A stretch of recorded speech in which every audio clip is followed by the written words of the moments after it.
Yo, being a just to touch on something a little more serious, Hmm. like being a Asian American, how do you feel about all this stuff that's happening around Asian hate and seeing it all over the news now?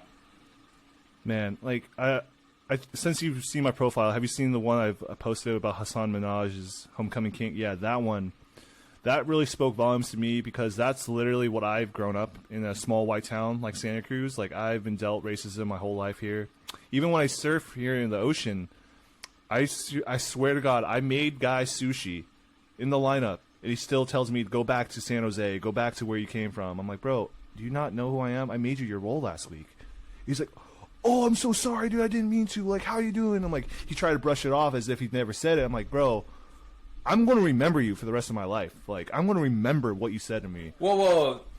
Yeah. Explain that. So explain how that happened. He just No, came no, up to you and like, said that. don't get me wrong. Like, I was just surfing, trying to catch the same wave he was getting, and like he comes barking at me. He's like, "Go back to San Jose. Like, you don't belong here." I'm like, "Dude, I made your role last week." He's like, "Oh my God." He like recognized me after I said that. It's like, "Oh, I'm so sorry, man." I'm just like, how do you expect me to forget that? Like, I haven't seen him since. Like, this is years, and like, bro, I still don't care. Like, even if he were to say hi to me again, I'm like, dude, no, you can't. That's not okay. You know, that's what's crazy. Wow. That's by far one of the most incredible experiences with racism that I've had in my hometown. So I'm just like, dude, you're a clown. You're a clown. Yeah. That's crazy. Yeah. That's crazy. Yeah. So, I mean, have you had any friends or family members affected by like the recent violence that you've Thank seen? God I haven't. Thank God. No, my parents haven't told me anything negative. Thank goodness. My brother hasn't said anything negative to me, who lives in LA. But I'm more like upset that people are attacking the elderly. Like, why would you go after the elderly? Like, that's like the whole basic like human nature. You respect your elders. This is across every single race. This is across human nature. So why are you going after the defenseless and the weak ones that you guys know they can't do anything about? That's what irritates the hell out of me. It's like, yo, I'm 29. Come at me, bro. Slap me. See what happens, you know? I mean, I'm all about non-violence, but like, yo, if you want to attack anyone, attack someone who's younger than you or the same age as you, same build as you, and let's get it on. You know? Yeah, I mean the thing that's extremely disturbing about that too is you can, and it's happened, but you could potentially kill an older person by striking them. 100%. And at the same time, if you recall about that 82-year-old lady in San Francisco who put a 30-year-old man, white man, in a stretcher. Like, you really want to mess with Asians, guys? Like, that story alone should be like, yo, you really shouldn't pick with Asians. Do not mess with Asians at all. It's just like, wow. Like, I can't believe it. And that lady, all the money she got from it, she didn't take a single penny, I think. Right? I think she just paid her medical bills, and she gave all the money back to, like, the actual, like, foundations and stuff. Yeah. There's a story about that. Wow. Yeah, I think she might have cleared $1 million.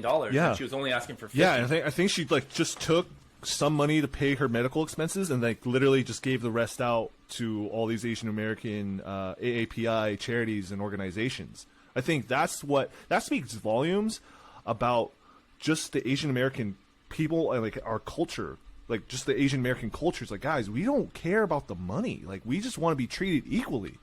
You know what I mean? It's just like, it's incredible. It's absolutely incredible for that lady to do that, and I respect. Oh, that's why I love the Asian American elderly, bro. They're different. They're a different level of human. Yeah, and I'm sure these attacks. It's hard for them to understand because of how respectful the Asian community is. I mean, they're older now, but when they were younger, there was probably even more respect for their elders than we have for them. Even so, I'm sure that a lot of this is just. It's hard to even understand why they're targeting the older community, and I don't know if I've seen a slowdown in it. I don't know if it's necessarily increasing, but it's definitely still always on the news, and I don't understand the drive. Like, I don't understand why this is happening. I mean, that's what I'm trying to say too. Is like, how does someone wake up in the morning and think, I'm gonna rob an Asian person today? Or I'm going to fight this Asian person today. Or I'm so mad that I'm willing to put myself in this situation. You know what I mean? It's just like, I don't get that mindset. It's just unreal to me. I'm like, how? Like, how? Yeah. I mean, I feel like words and statements have always been used against any minority. I mean, but to like take it to violence now, it's I don't understand why. I don't understand the motivation. Yeah, same here. I mean, don't get me wrong. I'm not going to say, like, I'm not trying to take anything from the BLM movement, but from the protests that they had and the riots that they started, I shouldn't say they, but in the name of BLM, like all these protests and riots, it's just like, what can we do more to get the attention from the government? Like, yo, everyone's upset with what you guys are doing, like, treating minorities, including the BLM, including African Americans, or excuse me, Indians, Asian Americans, Mexicans, all of us. Anyone that isn't white, essentially. It's like, what more do we need to do to get the same level of respect that you guys are given? Like, what more can we do now? We protested, looted and rioted. We burned people, or not burned people. We burned buildings down. Like, bro, like, what more do we need to do? It's crazy.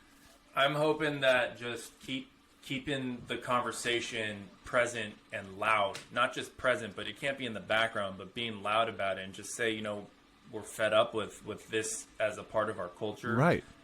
There's some fear that it's actually accelerating in the wrong direction right now.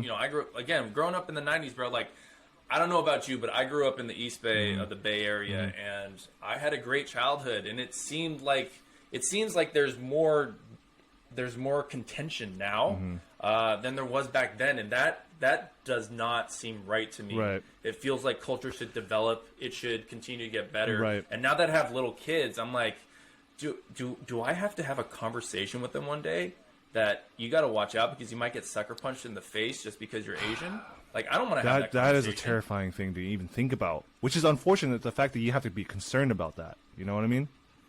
And unfortunately for me, growing up in this white town, like, I actually had to, like, stay in silence. Like, silence is like acknowledgement or whatever. So I actually had to play along with the racist jokes that my white friends have. And don't get me wrong, I'm still friends with a majority of white people, and they're great, and we treat each other equally.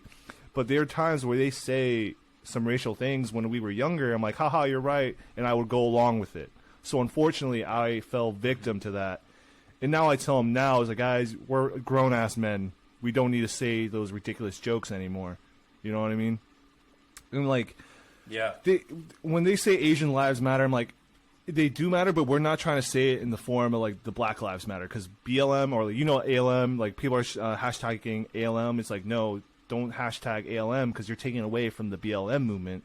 We're using, like, Stop Asian Hate or Protect Asian Lives so we can all respect each other on that platform. So when people are, like, saying all lives matter, it's like, you guys don't get it. And that's kind of the problem, like how you were saying, like, we have to communicate with everyone. It's like, yo, ALM, all lives do matter, but not in the sense of, like, the counter protest of BLM. You know what I mean? So it's just like people, it's all about open dialogue, like how we're having this conversation. It's like, yo, just got to remember that. I almost feel like, I mean, this is a developing thought of mine. I don't have hard opinions on it, but I think about it quite a bit. I almost feel like an overcorrection. Like, I have a very, very, very dry sense of humor. I have very thick skin. I laugh a lot in life. Like, yeah, I love great jokes. I'm just very lighthearted. Yeah. But I feel like an overreaction to racism, to misogyny, to any type of discrimination at this point is probably the most effective way to start squashing all of this discrimination, because it's going to force people, and in some situations it might be unfair to that person, but it's going to force people to really, really think twice about, like, should I say this or should I do this? Right. And I don't think that that's necessarily right, that, like, someone has to constantly think about what they have to say. But for the moment, because of the situation that we're in, where there is so much hate, where there is so much conflict, I feel like forcing people to actually think about everything might be the best way for us to move forward, because they have to constantly think, like, hey, is this right or this wrong? And then that becomes habit instead of, like, a conscious thought. It just turns into habit. Like, I know I shouldn't say this. Right. I know I shouldn't do that. I agree. I mean, that's why that's why I turn to stand-up comedians, because they could deliver what we want to say, but in the form of, like, hey guys, this is all a joke, but there's some seriousness behind this. But I hope you guys take the message or what I'm taking at the stand-up show. Be like, hey, this is lighthearted. This is nothing personal. Just know like this is what's happening in the country. You know.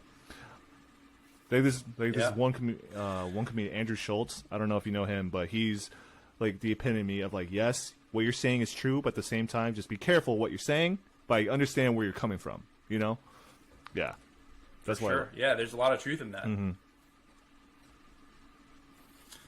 All right, man. Well, it's been good talking to you. Can you tell our listeners who don't know where to find you, where they can find you today? All right, for those who don't know me, my name is Michael Cho. I am a sushi chef on TikTok, and you guys can find me there at _ my name is TikTok. Same thing with my Instagram. Same handle.